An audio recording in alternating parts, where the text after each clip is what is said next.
เปิดฟังธรรมะพระจัดรายการหลายคลื่นความร่วมสร้างมหาทานบารมี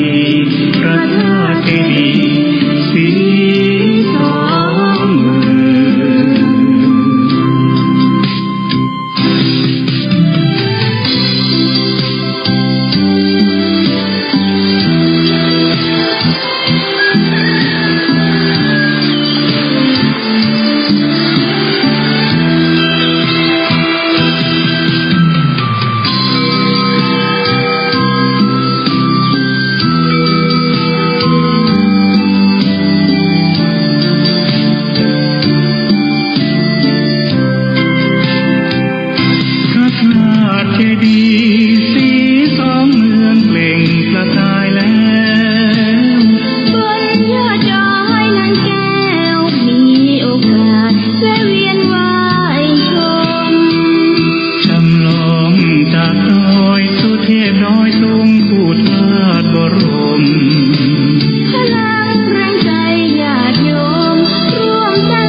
ปิติสุขในทุกทินที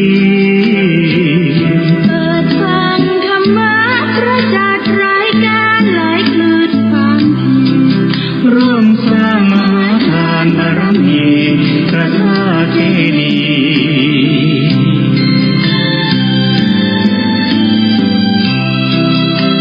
์สีสองเมื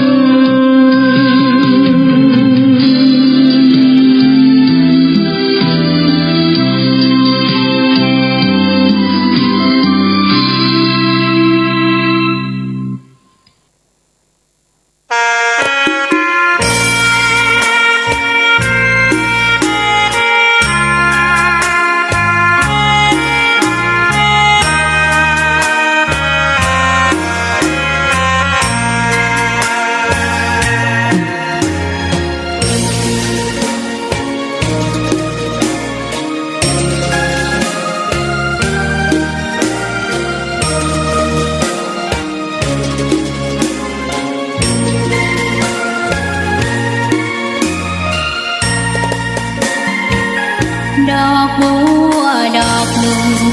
ตึงใจไว้เพื่อบูชาแด่องค์พระศาสดาสัมมาสัมพุทธเจ้ามีความงามเงียบไม่เปรียบเทียบเขาเทียบเราใครมองไม่งามช่างเขาแต่เจ้าก็คือดอกบัวด้วยความสัตย์ซื่อยึดถือความดีเป็นหลักใครรักไม่รักก็ไม่จงปรักมองมัวเมื่อโผล่พ้นน้ำก็เห็นความงามในตัวไม่ยึดติดในตมชั่วขอเป็นดอกบัวดอกดีใครไม่มองว่าบัวงามเด่นแต่บัวก็เป็นดอกบัวทุกวันอย่างนี้ไม่อยากเด่นดังแต่มุ่งหวังในทางเด่นดีเกิดมาเพื่อสร้างบารมีถวายชีพนี้บูชาดอกบัวดอก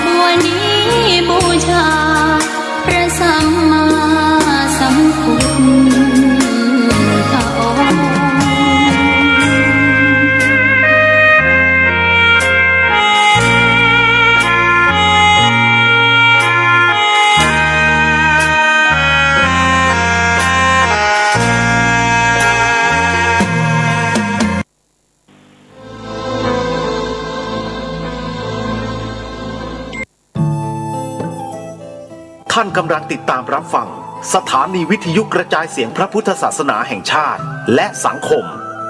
คลื่นเพื่อการศึกษาพระพุทธศาสนาและวัฒนธรรมระบบ FM 104.5 เมกะเฮิรตซ์รายการต่อไปเป็นรายการคดีโลกคดีธรรม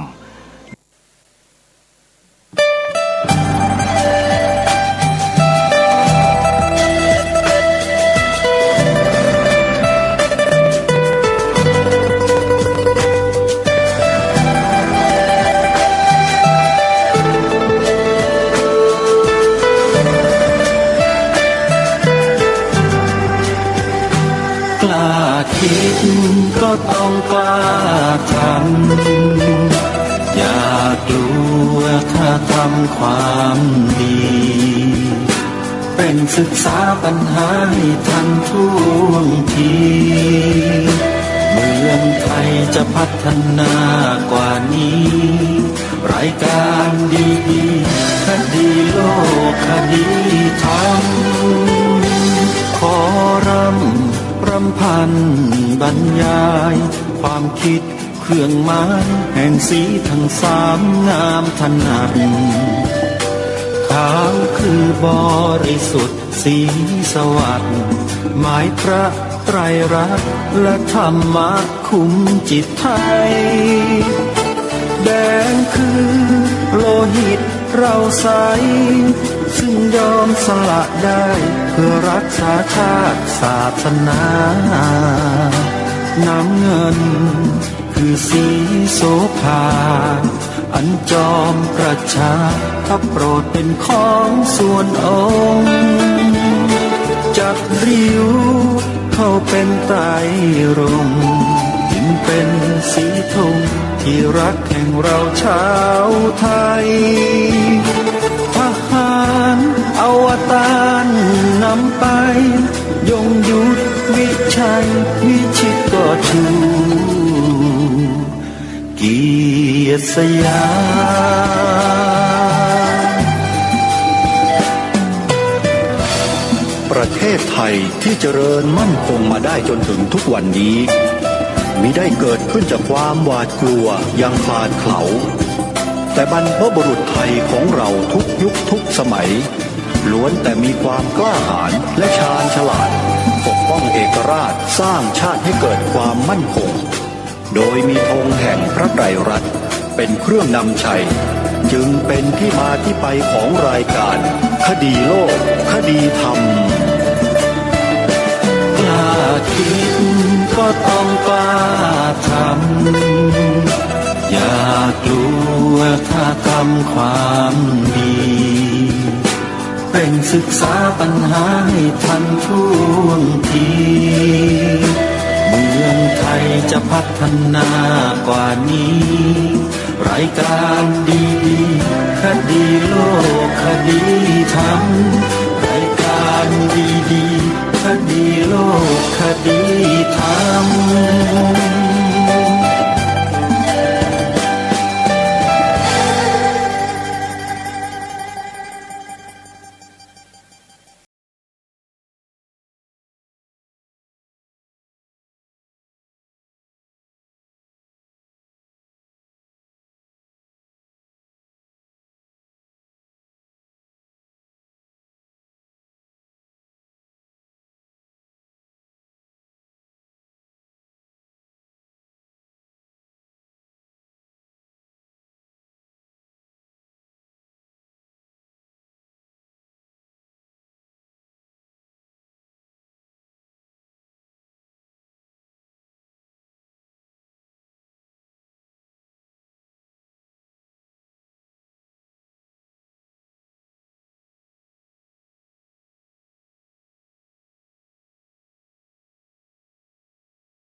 วันแรม1 ค่ำเดือนยี่วันนี้ตรงกับวันอังคารที่18 มกราคมพระพุทธศักราช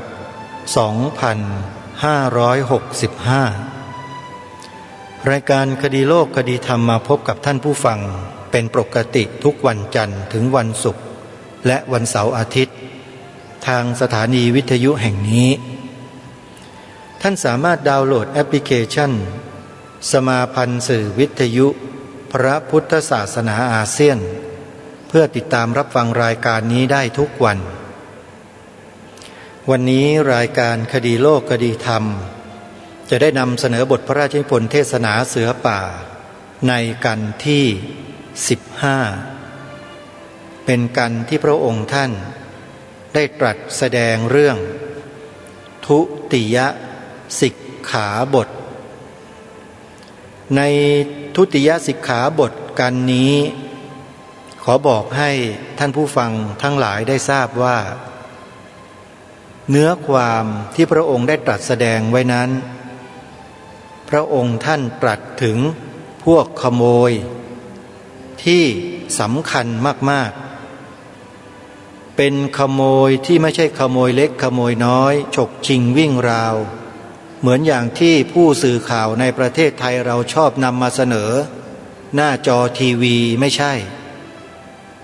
แต่พระองค์ทรงมุ่งนำเสนอขโมยระดับชาติมีจริงๆในรัชสมัยของพระองค์ก็มีพระองค์ท่านถึงขนาดตรัสว่าขโมยบางคนเนี่ย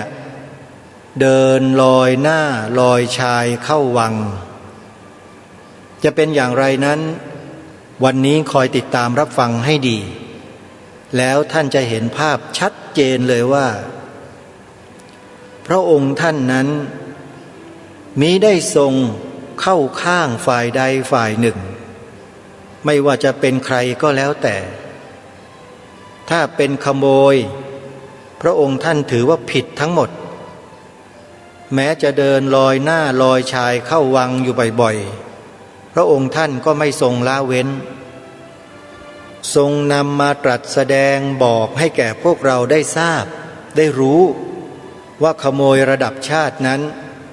มันมีผลร้ายต่อชาติบ้านเมืองขนาดไหนอย่างไร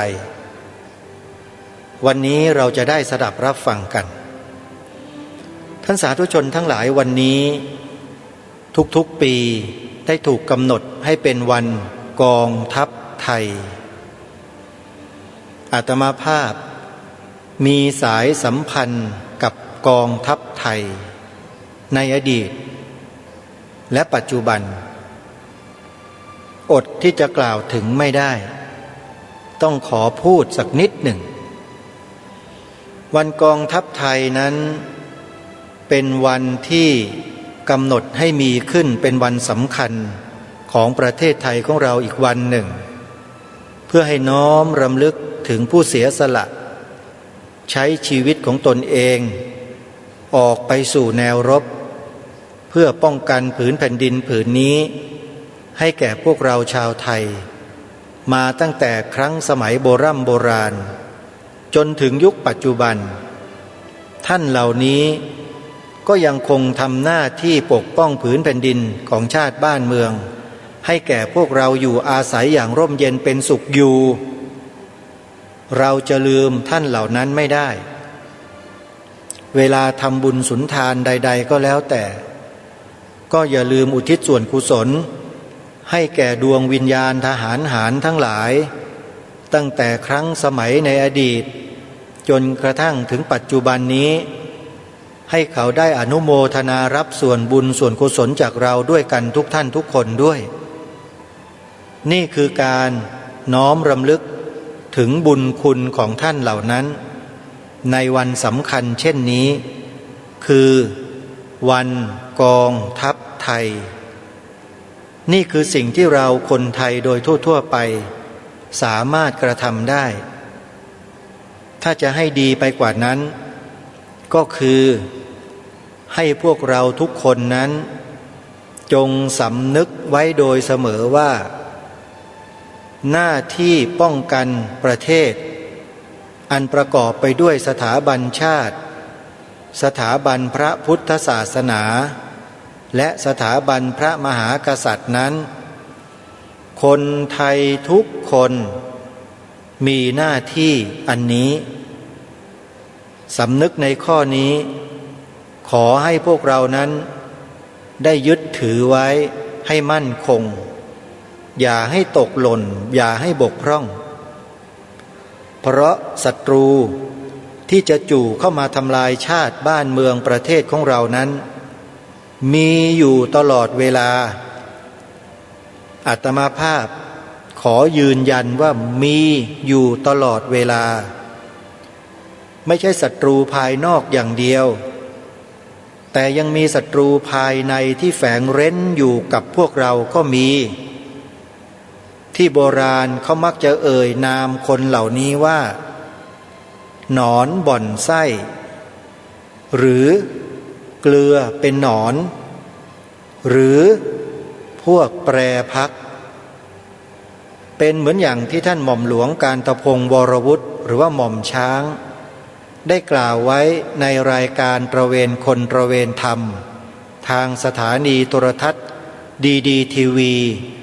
เมื่อวันอังคารที่แล้วที่ผ่านมาถ้าใครอยากจะไปเสิร์ชหาดูฟังใน YouTube ก็ดูได้พิมพ์คำว่ารายการตระเวนคนตระเวนธรรมหม่อมช้างเพียงเท่านี้ก็ได้พบเนื้อหาสาระในวันนั้นแล้วนะฮะนี่ก็เป็นข้อมูลข่าวสารที่ฝากมาให้พวกเราได้มีส่วนรู้ส่วนทราบส่วนเห็นคนในยุคปัจจุบันที่เขาออกมาทำหน้าที่ของเขาในรูปของวิทยากรในรายการผู้ดำเนินรายการนั้นก็คืออาตมาภาพนี่แหละดำเนินรายการทางสถานีโทรทัศน์ผ่านดาวเทียมดีทีวีใครต้องการจะชมต้องการจะดูนะโยมนะเข้าไปใน YouTube แล้วพิมพ์คำว่าดีทีวีจะพบกับอาตมาภาพอยู่ในนั้นเต็มไปหมดเลยเข้าไปดูกันนะโยมนะจะได้เห็นการทำงานของอาตมาภาพอีกมิติหนึ่งคืออยู่หน้าจอโทรทัศน์เอาละท่านสาธุชนกลับเข้ามาที่เนื้อหาสาระที่สำคัญในวันนี้ของเราด้วยกันวันนี้จะนำเสนอบทพระราชนิพนธ์เทศนาเสือป่าในกันที่15พระองค์ท่านพระราชทานนามว่าทุติยสิกขาบทลองฟังพระองค์ตรัสถึงพวกขโมยดูนะโยมนะว่ามีขโมยระดับไหนบ้างแต่ที่อาตมาภาพให้ความสนใจมากเป็นพิเศษก็คือขโมยระดับชาติพระองค์ตรัสไว้ในนี้เพื่อไม่ให้เป็นการเสียเวลาเดี๋ยวเราไปติดตามรับฟังพร้อมๆกันได้ณบัดนี้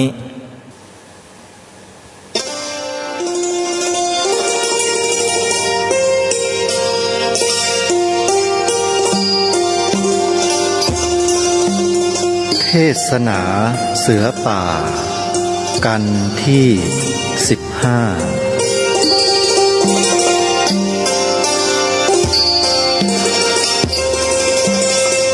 ทุติยสิกขาบท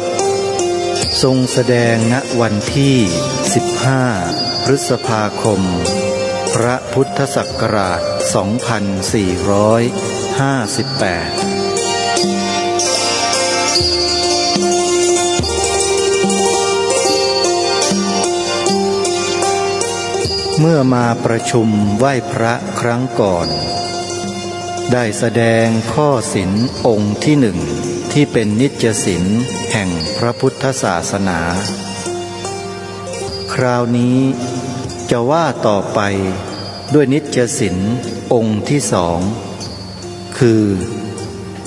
ห้ามไม่ให้ลักสิ่งของซึ่งเจ้าของมิได้อนุญาตให้ความเห็นของคนมากในเรื่องนี้ถ้าจะถามว่า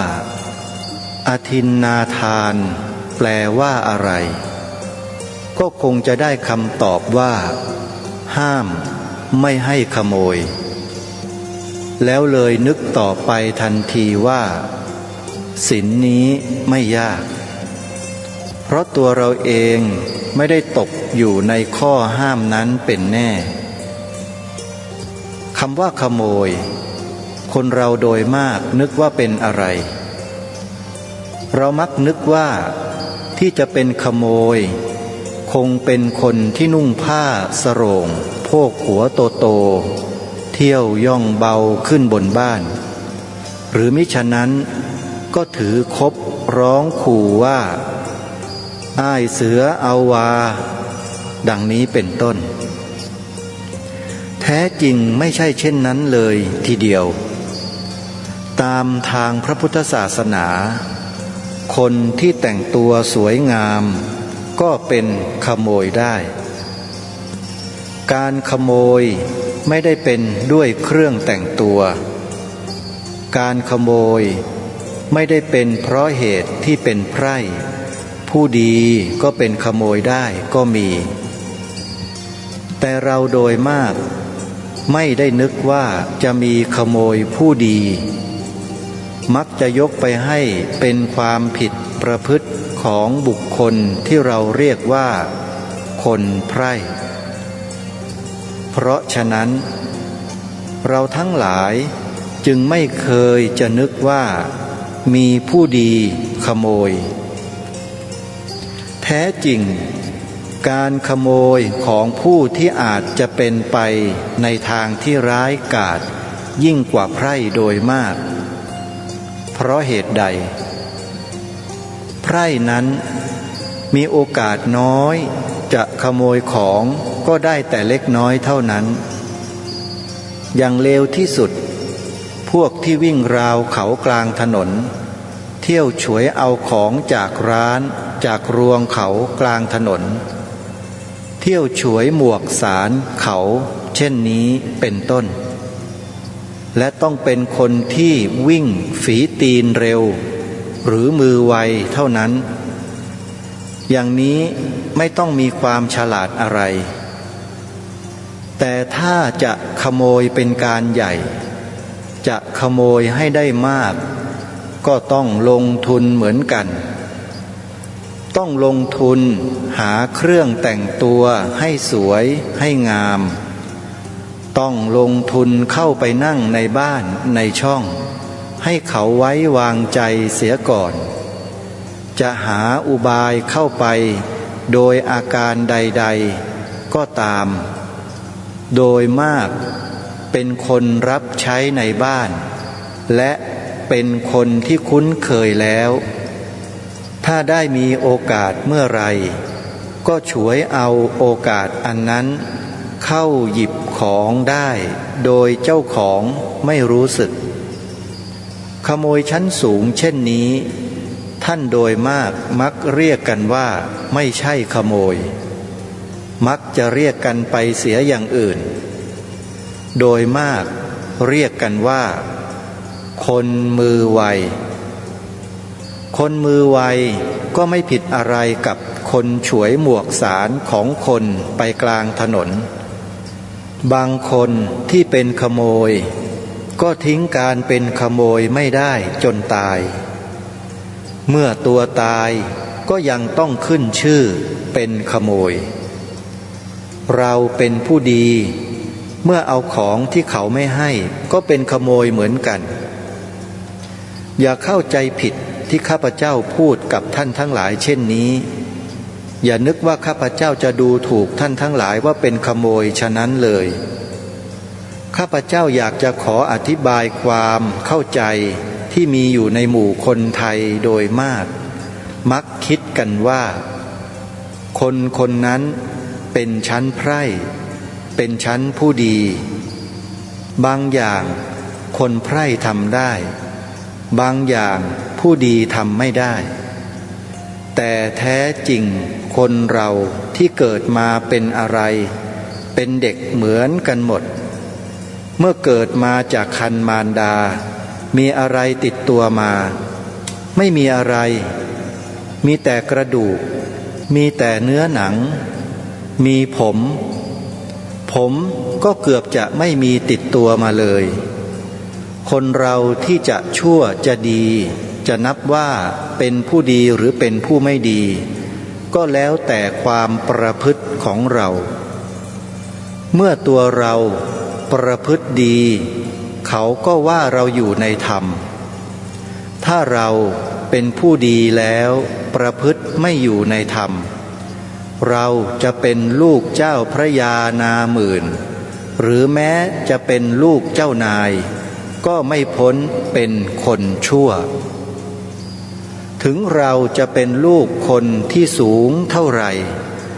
ถ้าเราหยิบฉวยสิ่งของที่เจ้าของเขาไม่ให้เราก็เป็นขโมยแม้เราจะเป็นลูกของคนต่ำต้อยเท่าไรถ้าเราประพฤติตัวเรียบร้อยแล้วเราก็ดีเท่ากับท่านเจ้าพระยาที่นั่งอยู่ข้างหน้าเราเหมือนกันจะไม่ผิดอะไรกันเลยเพราะฉะนั้น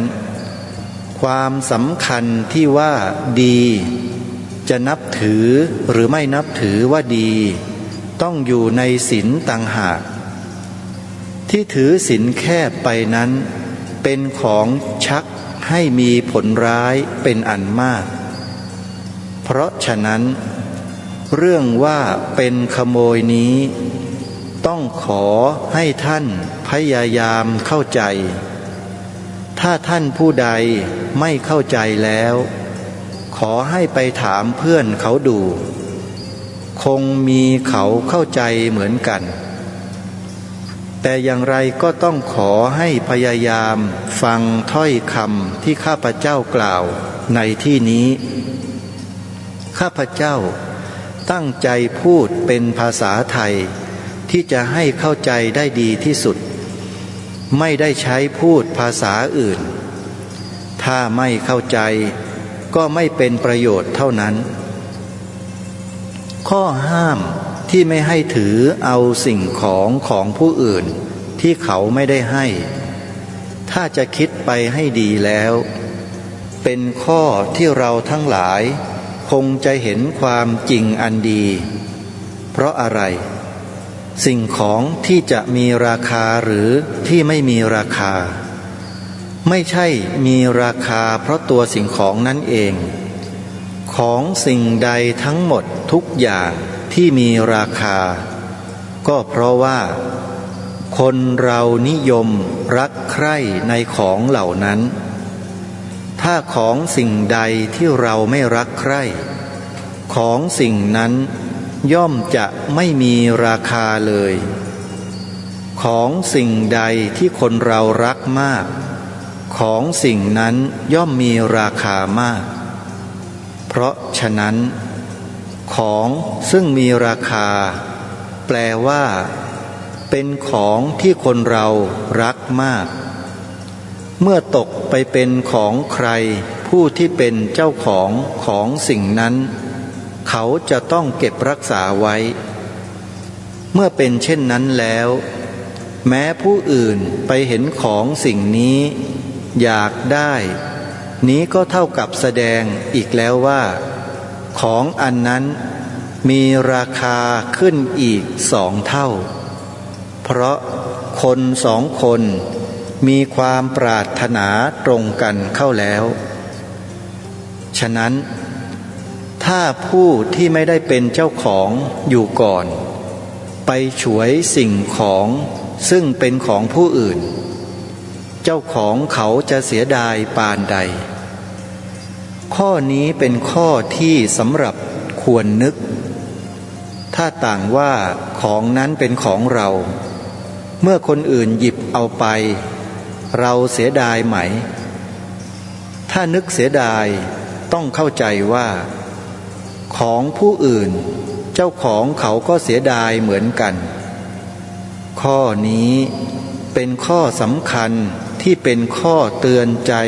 บุคคลผู้ที่โลภอยากได้ของผู้อื่นแท้จริงรากเหง้าของการขโมยหรือเอาของผู้อื่นก็อยู่ที่ความโลภมีความอยากได้ ถ้าไม่มีความโลภไม่มีความอยากได้อยู่แล้ว การขโมยกันลักกันช่อกันก็คงจะไม่มีในโลกนี้ความโลภนี้บังเกิดจากอะไรก็บังเกิดจากความตามใจตัวเราเองสิ่งซึ่งตัวเรามีอยู่แล้วไม่รู้สึกว่าเพียงพอและมาพอใจอยากจะได้สิ่งซึ่งไม่มีอยากจะได้สิ่งซึ่งผู้อื่นเขามีนี้เรียกว่าโลภเพราะฉะนั้นข้างฝ่ายพระพุทธศาสนาจึงสั่งสอนกันไว้ว่าทรัพย์อันใดซึ่งความมั่งมีทำได้ก็ไม่สู้สันโดษคือไม่สู้ความมักน้อยถ้าต่างว่าเรามีเงินอยู่100 บาทพอใจเสียแล้วในเงิน100 บาททั้งนี้แปลว่าเรามั่งมียิ่งกว่าคนที่มีเงิน1,000,000 บาทแต่ยังอยากได้อีกเพราะเมื่อมี100 บาทก็พอเช่นนั้นแล้วก็ไม่ผิดอะไรกับคนที่มี1,000,000 บาทซึ่งไม่รู้ว่าจะเอาไปทำอะไรนี้เรียกว่าคนที่มีสันโดษถ้าคนที่โลภแม้จะให้เงินไป1,000,000 บาทย่อมไม่พอย่อมจะมีที่ไหลไปเทไปลงแม่น้ำต่อให้ได้เงินตั้ง8,000,000 บาทก็ไม่มีที่สุดเมื่อไรยังไม่ตายก็ยังไม่วายความอยากได้เงินคนพวกนี้มีความโลภไม่มีที่สุดเมื่อจะหาทรัพย์หรือสิ่งของอย่างนี้โดยทางอื่นไม่ได้แล้วจึงต้องเลี่ยงใช้วิธีใดวิธีหนึ่งซึ่งไม่ใช่ทางตรงถ้าเห็นทรัพย์ของใครก็ฉวยเอาเฉยๆดังนี้เป็นคนที่เราเรียกว่าวิ่งราววิ่งฉวยเอาเฉยๆเป็นคนหน้าด้านซึ่งหน้าถ้ามีวิธีอีกชั้นหนึ่งคอยเวลามืดเข้าแล้วย่องไปเวลาที่เขาไม่รู้แล้วฉวยของนั้นมานี้เรียกว่าย่องเบาผลนั้นก็เหมือนกันคืออะไรวิ่งราวเอาของที่เจ้าของเขาไม่ให้ย่องเบาก็เอาของที่เขาไม่ให้เหมือนกันผิดกันแต่วิธีที่ใช้เท่านั้นท่านผู้คิดเบี่ยงบ่ายใช้สมองโดยอาการต่างๆเอาเงินเอาทรัพย์ผู้อื่นผู้ที่คิดหลอกลวงช่อโกงนั้นก็คิดอ่านเหมือนกันทั้งนั้นไม่ใช่อย่างอื่นท่านที่ฟังคงนึกประหลาดมากที่ข้าพเจ้าตัดสินว่าพวกเหล่านี้เป็นขโมยแท้จริงการพูดจาใช้ปัญญาหลอกลวงเอาสิ่งซึ่งเขาไม่ได้เต็มใจยกให้ก็ไม่ผิดอะไรกับไพร่ที่เป็นขโมยถ้าจะว่าไปการใช้ลิ้นหลอกปอกลอกเอาเงินของผู้อื่นก็คือย่องเบาด้วยวาจานั้นเองเพราะฉะนั้นขอให้จำให้ดีการหลอกลวงปอกลอกผู้อื่นเป็นวิธีของคนบางคนที่เรียกว่าผู้ดีพวกกลางถนนมันไม่ทำผู้ดีปอกลอกเอาเงินผู้อื่นทุกวันนี้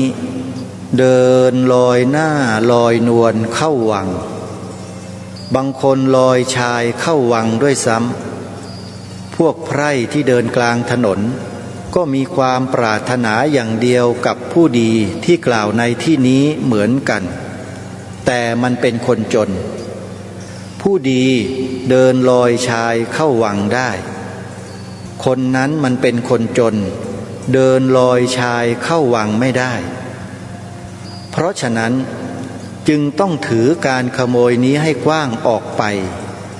กล่าวคือสิ่งที่เขาไม่ให้และเราฉวยเอาไปเช่นนี้ เราจะต้องอยู่ในตาราง จะใช้อุบายเอามาได้ด้วยล่อลวงก็ดี หรือด้วยอุบายก็ดี ด้วยสถานใดก็ดี เป็นขโมยทุกอย่างไม่มีทางใดนอกจากเขายื่นให้นอกนั้นไม่พ้นเป็นขโมยบางทีอย่างนี้มักเรียกกันว่าไม่ผิดระเบียบคือเป็นเจ้าพนักงานรักษาเงินหลวงขอยืมพระราชทรัพย์ชั่วคราวแล้วจึงเอาเงินของตัวเองมาใช้ให้ขอยืมพระราชทรัพย์ไปทำประโยชน์ให้บ้านเมืองอะไรไม่รู้พูดว่าจะใช้ให้ภายใน3 ชั่วโมงก็ดีภายใน5 ชั่วโมงก็ดีภายใน8 ชั่วโมงก็ดีหรือภายใน3 นาทีก็ดีคำหนึ่งก็เป็นขโมย2 คำก็เป็นขโมย8 คำก็เป็นขโมยถ้าเราได้ตั้งใจว่าจะเอาพระราชทรัพย์ที่เรารักษานั้นไปใช้ในทางใดๆนอกจากในราชการแผ่นดินโดยตรงแล้วไซร้ขึ้นชื่อว่าเราเป็นขโมยถึงแม้เมื่อภายหลังเราเอาพระราชทรัพย์มาใช้คืนให้เพียงพอแก่ที่เราได้ขอยืมไปแล้วนั้นก็ดีตลอดเวลาที่เรายืมไปแล้วและยังไม่ได้ใช้พระราชทรัพย์ให้เต็มจำนวนเงินเจ้าพนักงานผู้นั้นก็เป็นขโมย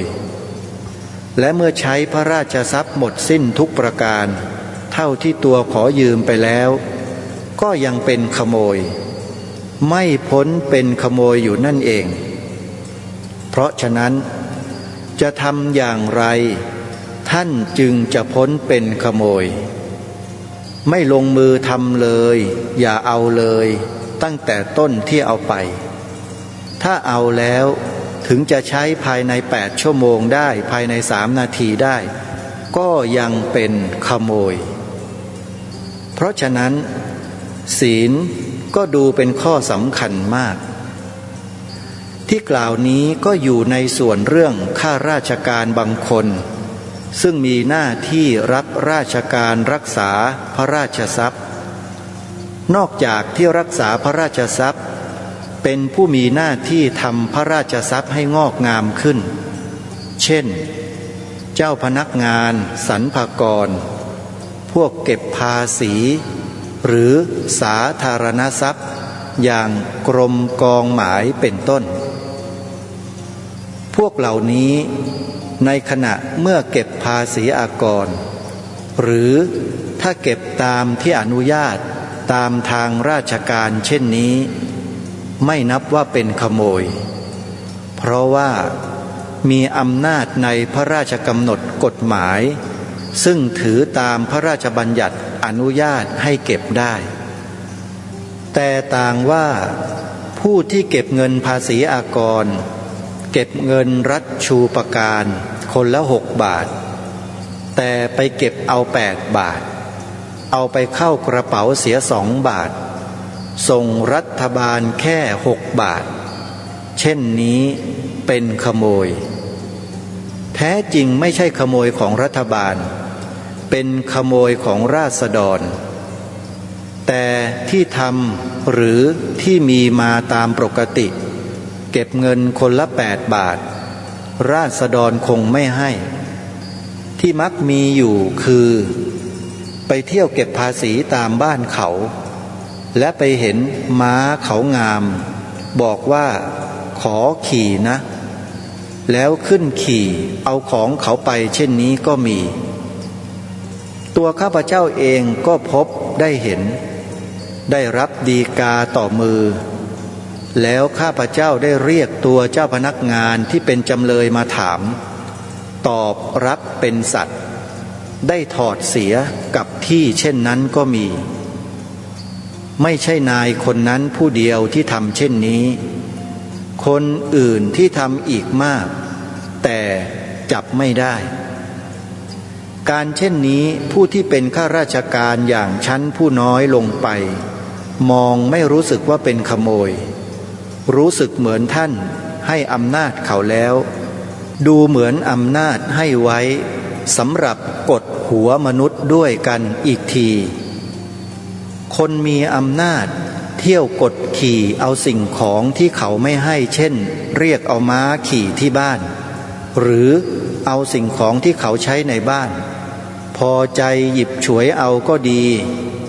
ครั้นเขาขัดขืนกลับว่าขัดขืนเจ้าพนักงานเวลาเก็บภาษีคนนั้นกลับมา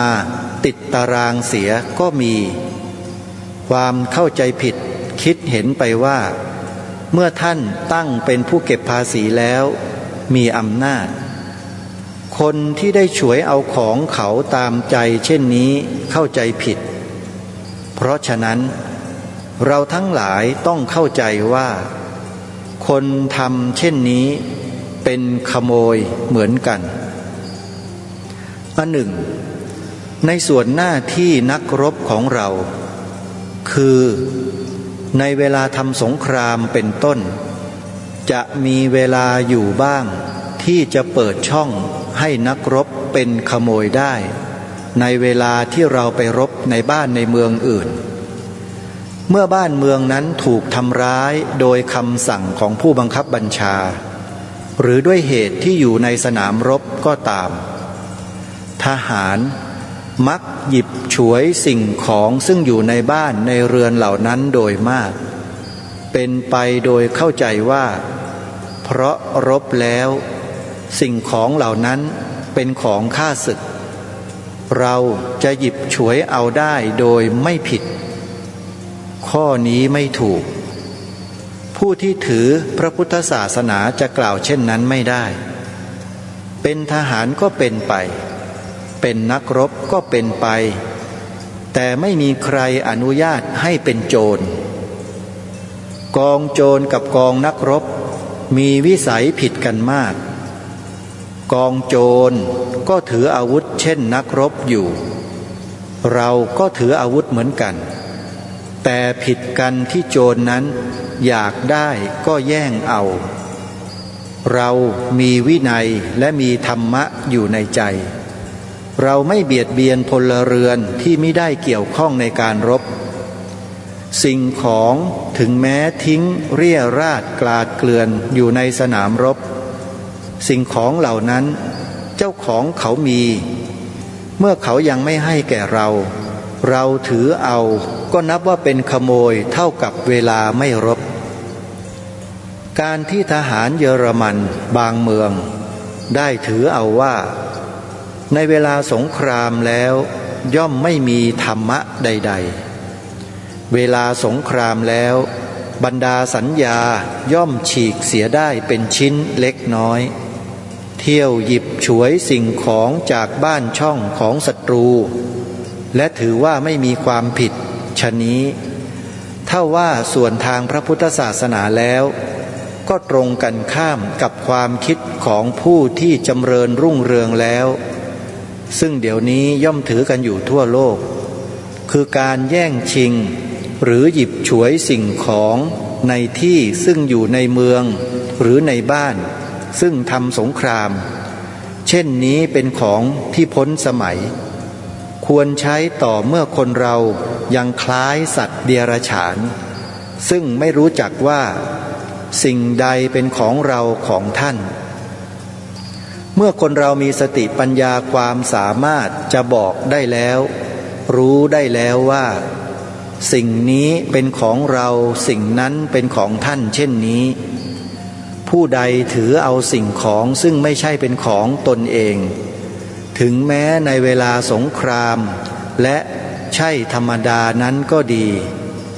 จะแก้และลบล้างความผิดส่วนศีลที่ห้ามการขโมยนั้นมิได้ข้อนี้เป็นความเห็นของโลกในสมัยนี้เป็นความเห็นซึ่งมีมาแล้วตั้งแต่พระพุทธกาลและในยุโรปซึ่งเขาไม่ได้นับถือพระพุทธศาสนาบัดนี้เขาได้ลงเนื้อเห็นอย่างนี้หมดแล้วเป็นแต่เยอรมันไม่ทราบว่าเขาถือธรรมเนียมอะไร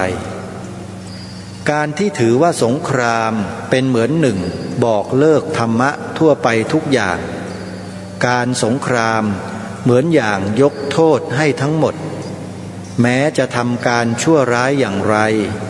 ปราบปรามฆ่าฟันผู้คนได้ทุกอย่างนี่เป็นความเห็นของเยอรมันซึ่งข้าพเจ้าผู้เป็นไทยเห็นว่าเราไม่จำเป็นต้องถือตามเพราะถึงแม้ชาวยุโรปจะดีกว่าเราในความรู้บางอย่างในทางศาสนาไม่ดีกว่าเรามิได้และยิ่งศาสนาที่สอนกันในหมู่ชนตามที่กล่าวแล้วนี้ข้าพเจ้าเห็นว่าเลวกว่าเราโดยมากธรรมะเป็นของไม่ตายศีลเป็นของซึ่งสำหรับกำกับใจคนเราที่ทำให้คนเราผิดกับสัตว์เดรัจฉานถ้าการสงครามจะเปิดช่องให้คนเราทำอะไรได้หมดแล้วฉะนั้นมิแปลว่าเมื่อทำสงครามคนเรากลับเป็นสัตว์เดรัจฉานหรือข้าพเจ้าไม่ยอมในข้อนี้คนเราเมื่อทำสงครามเพื่อความมุ่งประโยชน์ต่อชาติต่อศาสนารักษาบ้านเมืองเพื่อความเป็นไทยแห่งชาติความปรารถนาเหล่านี้ล้วนเป็นความปรารถนาที่ดีมีแต่ในหมู่มนุษย์ที่รุ่งเรืองจะมีในหมู่สัตว์เดรัจฉานไม่ได้จะมีในหมู่คนป่าไม่ได้เพราะฉะนั้นผู้ใดที่บอกเปิดว่าเมื่อทำสงครามแล้วบอกคืนคำเสียเช่นนั้นได้ก็ประหลาดมากเท่ากับว่าเมื่อก่อนนี้ได้เอาหน้ากากใส่ไว้บังตาชนทั้งหลายแท้จริงหาใช่มนุษย์ไม่เป็นลิงแสมเท่านั้นเมื่อถึงเวลาสงครามถอดหน้ากากออกมาก็เป็นลิงแสมตรงๆเดี๋ยวนี้คนไทยเราไกลจากลิงแสมมากแล้วไม่ใช่หรือเพราะฉะนั้นเราไม่ควรจะทำตัวให้เหมือนกับลิงแสมที่เราไม่เอาหน้ากากใส่เหมือนลิงแสมนั้นเราเคราะห์ดีที่สุดที่นานมาแล้วเราได้ตกไปอยู่ในพระพุทธศาสนาจึงได้เป็นมนุษย์ชั้นสูงที่สุดที่มนุษย์จะเป็นได้ในทางธรรมเหตุฉะนี้ขอท่านทั้งหลายที่นั่งฟังอยู่ผู้ที่ตะเกียกตะกายอยากเป็นฝรั่งอย่าทำเหมือนฝรั่งในทางธรรมเลยถ้าจะเอาอย่างฝรั่งจงเอาอย่างในทางที่ฝรั่งเขาทำดีคือในทางวิชาการบางอย่างซึ่งเขาทำดีเราควรเอาอย่างแต่การรักษาศีลรักษาธรรมเรามีตัวอย่างดีกว่าฝรั่งเป็นอันมากถือพระพุทธเจ้าเป็นตัวอย่างของเราแล้วเรามีตัวอย่างหาที่เปรียบเสมอเหมือนมิได้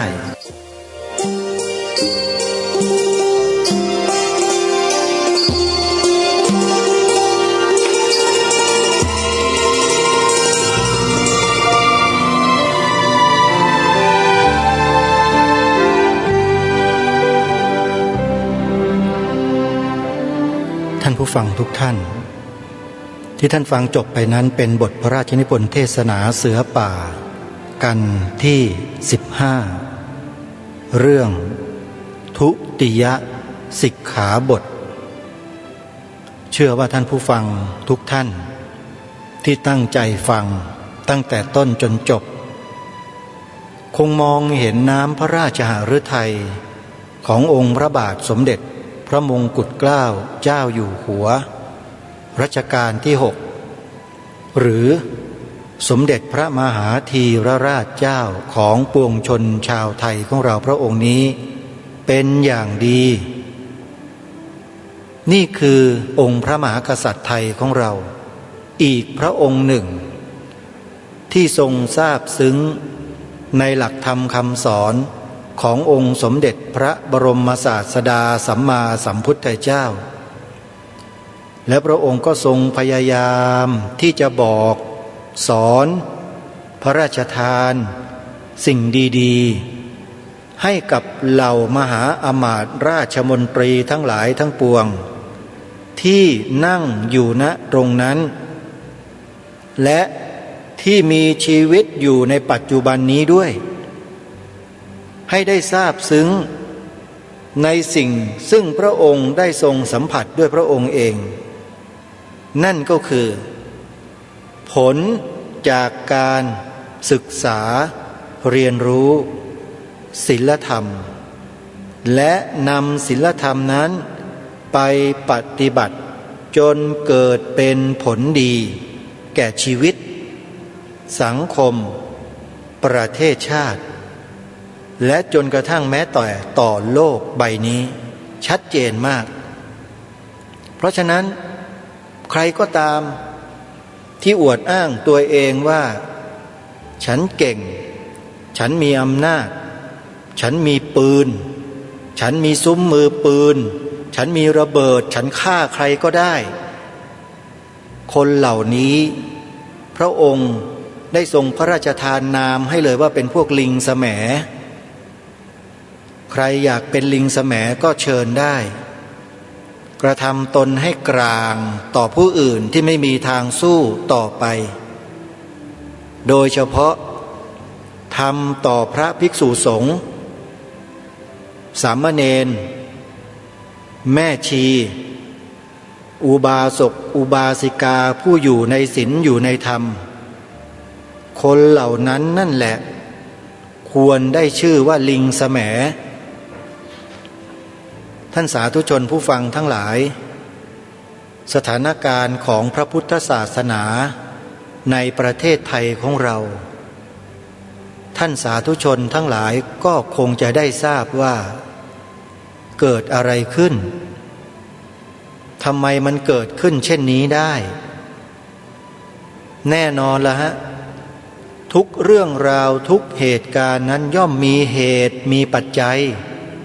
ที่เป็นเบื้องต้นทั้งนั้นเลยว่าแต่ว่าเราจะสาวไปเจอต้นตอหรือเปล่าแล้วเมื่อเจอต้นตอแล้วเนี่ยเราจะกล้าจัดการเก็บกวาดสิ่งที่ไม่ดีเหล่านั้นได้หรือไม่อันนี้ก็ต้องขอฝากให้พวกเราได้ช่วยกันคิดพิจารณาหาหนทางหรือแนวทางที่ดีงามถูกต้องให้กลับนำมาใช้ให้เกิดประโยชน์สูงสุดต่อบ้านเมืองของเราต่อไปแล้วก็ไม่เห็นมีอะไรที่จะดีไปเสียกว่าหรือว่ายิ่งกว่าคำว่านำศีลธรรมกลับมานี่คือสิ่งที่พระองค์ท่านทรงมุ่งหวังทรงปรารถนาที่จะให้ผืนแผ่นดินไทยผืนนี้มีศีลธรรมครอบคลุมไปทั่วทั้งอาณาประชาราษฎร์ทั้งแผ่นดินส่วนใครที่มีอำนาจหน้าที่จะทำด้วยวิธีการอย่างไรนั้นท่านก็ไปพิจารณาหาหนทางเอาแต่เป้าหมายต้องชัดเจนเป้าหมายก็คือทำให้พระพุทธศาสนาเป็นศาสนาประจำชาติไทยของเราให้ได้นี่คือบททิ้งท้ายของรายการคดีโลกคดีธรรมในวันนี้ในวันพรุ่งนี้เดี๋ยวเรามาติดตามรับฟังบทพระราชพลเทศนาเสือป่าในกันต่อไปคือกันที่16พระองค์ท่านพระราชทานนามกันนี้ว่าตติยะจตุถะและเบญจมสิกขาบทนั่นก็หมายถึงศีลข้อที่3ศีลข้อที่4และศีลข้อที่5จะมีเนื้อหาอย่างไรเดี๋ยววันพรุ่งนี้เรามาติดตามรับฟังกันต่อวันนี้เวลาของรายการหมดลงแล้วอาตมภาพต้องขอสมมุติยุติรายการไว้แต่เพียงเท่านี้ขอความสุขความสวัสดีในธรรมแห่งองค์สมเด็จพระบรมศาสดาสัมมาสัมพุทธเจ้าจงปรากฏเกิดมีขึ้นในจิตใจของท่านผู้ฟังทุกท่าน